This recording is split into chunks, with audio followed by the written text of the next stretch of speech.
Kumusta mga kaamigo? Maligayang pagdating sa ating weekly fishing forecast channel. Ako si at handa akong ihatid sa inyo ang pinakabagong at pinakadetalyadong ulat sa pangingisda. Ngayon, pag-uusapan natin ang forecast para sa Enero 2026 dito sa magandang rehiyon ng Pilipinas. Ano kaya ang ihahatid ng araw na ito para sa ating mga mangingisda? May sorpresa ba ang dagat o kailangan nating maging mas mapanuri? Huwag kayong mag-alala, ipapangako ko na matututunan ninyo ang lahat ng kailangan ninyong malaman para maging matagumpay ang inyong pangingisda sa araw na ito. Ang araw na ito ay magiging kakaiba dahil sa kombinasyon ng medyo stable na panahon at mainit na temperatura ng tubig na may aktibong paggalaw ng buwan na maaaring maghatid ng mga hindi inaasahang kagat ng isda. Mga kaibigan, para sa Siaminero, 2026, may ilang uri ng isda na sa aking karanasan ay magiging aktibo. Base sa kasalukuyang kondisyon, pagtuunan natin ng pansin ang talakitok, lapu-lapu at maya-maya. Para sa talakitok o giant trevally, hanapin sila malapit sa mga bahura, sa mga gilid ng lalim, drop-offs, at sa mga lugar na may malakas na agos. Bakit doon? Dahil sa mainit na tubig at stable na presyon, mas aktibo sila sa paghabol ng mga maliliit na isda.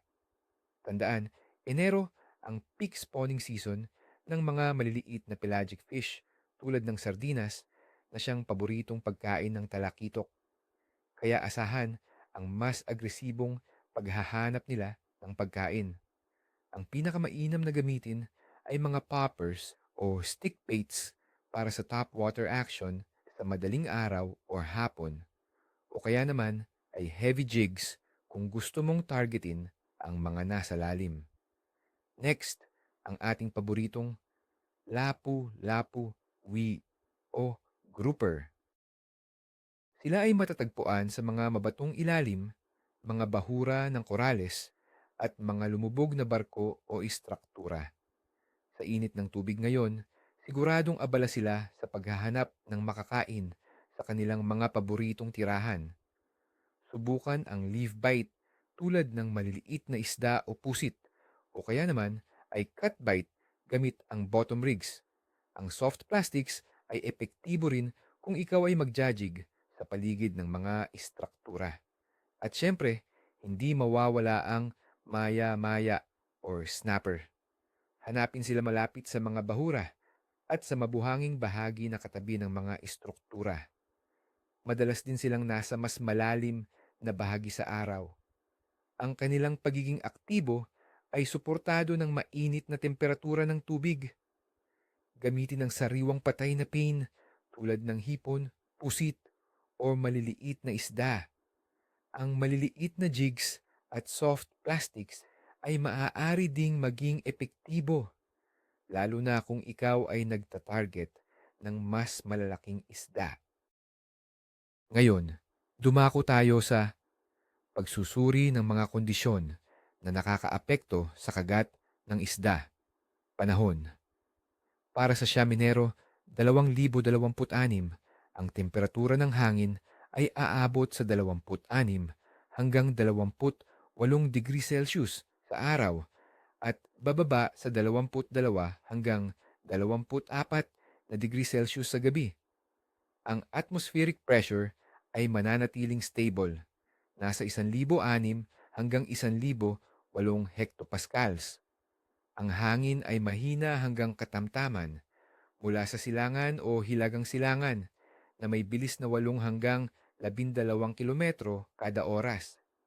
Asahan ang bahagyang pag-ulan sa araw at gabi na may 35% na tsansa. Ang stable na presyon at mahinang hangin ay pabor sa pangingisda dahil hindi nito gaanong guguluhin ang tubig at ang mga isda ay hindi gaanong malilito.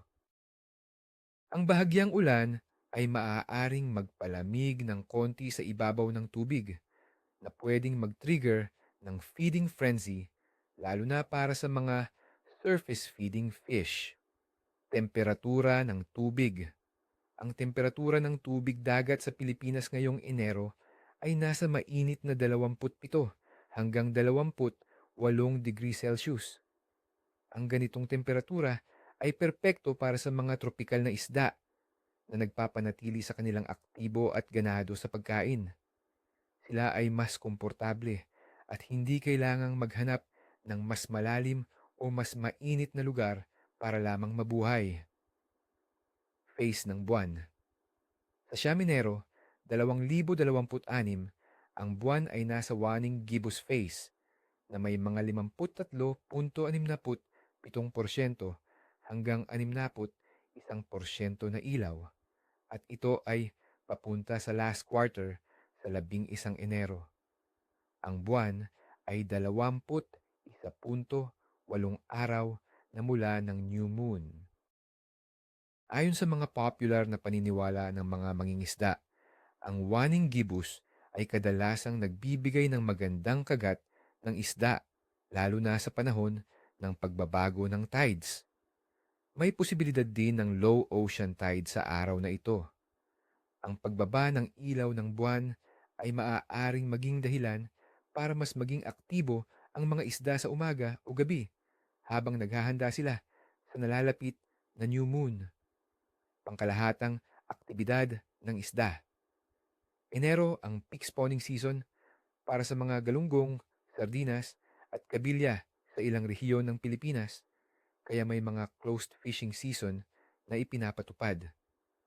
Bagamat may mga pagbabawal sa pangingisda ng ilang partikular na uri, nangangahulugan ito na mas marami ang pagkain para sa mga predatoryong isda na nagpapasigla sa kanilang aktibidad. Ang mga isda na hindi sakop ng ban ay magiging aktibo lalo na't may sapat na supply ng pagkain sa dagat.